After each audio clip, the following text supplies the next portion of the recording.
Speaking to newspersons, the General Secretary of the KJPBA, Andy Lingdor, informed that due to the government's ban on interstate trading, the association has no other way but to increase the price of pork in the state. He also informed about the lifting of the American swine flu ban in 27 containment areas in Meghalaya. Further, Lingdor requested the state government to ensure that no difficulty would be met by butchers as far as procurement of pigs from Assam is concerned.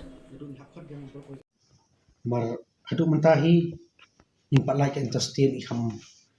jenjar batang nak ni jelah himan pembiang ya ka mar ti kuntang ihap suli thi na ki sinong ki thang to te ka doro karam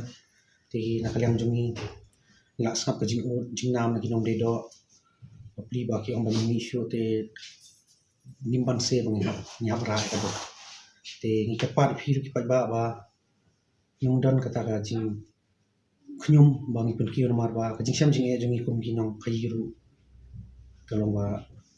inle ai kum mo indan la chum dalan tisho te nimban se bang hapul ki ma do so ka wai ni kerpa ro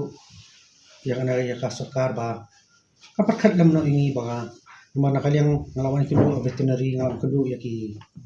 mana kaliang deputy chief minister ila pensyai kadang ko news ka press conference bila pensyai ba kam don shu kani ka jipang hamsnyang ba parki containment area ru ila palai do ki ba kidan akno nutrition ila palai do